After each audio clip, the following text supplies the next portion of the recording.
ये पता चलता है कि हनमा यूजिरो इंसान भी नहीं है। जब बाकी हानमा अपने पिता से बेरहमी से पिटकर मौत के कगार पर पहुंच जाता है, तभी हनमा परिवार की असली पहचान सामने आती है। प्राचीन मिस्र के एक पिरामिड के अंदर पुरातत्वविदों को एक दीवार पर उकेरी गई आकृति मिलती है। एक ऐसी शख्सियत जिसकी पीठ पर राक्षसी चेहरा बना हुआ है। वह कोई और नहीं बल्कि हनमा यूइचिरो है, यूजिरो का पिता। किंवदंती है कि द्वितीय विश्व युद्ध के दौरान अमेरिकी सेना ने इस सुपर ह्यूमन हथियार पर लगातार 25 घंटों तक बमबारी की थी, लेकिन यूइचिरो चमत्कारिक रूप से सैनिकों के सामने बिना एक खरोंच के प्रकट हुआ। उधर बाकी पूरी तरह लाचार हो चुका है। वह न तो पलट कर वार कर पा रहा है, न ही अपने शरीर पर नियंत्रण रख पा रहा है। लेकिन यूजिरो रुकने का नाम नहीं लेता। हनमा परिवार का खून अभी बाकी के अंदर पूरी तरह जागा नहीं है। जैसे ही वह बेहोश होने वाला होता है, उसके सिर से तेज सफेद रोशनी निकलने लगती है। उसकी पीठ की मांसपेशियों में अद्भुत परिवर्तन होने लगता है। फिर भी बाकी हार मानने से इनकार कर देता है। धीरे धीरे वह जमीन से उठ खड़ा होता है। जब वह अपने पिता की ओर देखता है तो पहली बार यूजिरो के चेहरे पर डर की झलक दिखाई देती है, और जैसे ही वह पीछे मुड़ता है, उसे एक भयानक आभा से घिरा हुआ अपने दादा यूइचिरो का स्वरूप दिखाई देता है। यूइचिरो उसे हिम्मत देता है। हार मत मानो, तुम यूजिरो को जरूर हराओगे। जैसे ही यूजिरो को यकीन हो जाता है कि यूइचिरो की छवि गायब हो चुकी है, उसके चेहरे पर एक घमंडी मुस्कान फैल जाती है। अगले ही पल वह बाकी को हवा में उछाल देता है। उसके टखने को पकड़कर उसे खतरनाक हथियार की तरह घुमाने लगता है।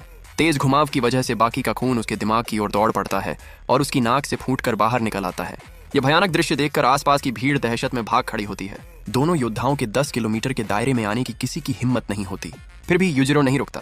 धीरे धीरे उसके शरीर पर एक पारदर्शी कवच उभरने लगता है।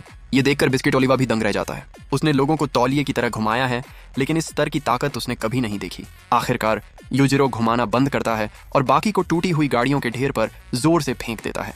बाकी बेहोश हो जाता है, लेकिन यूजिरो यही नहीं रुकता।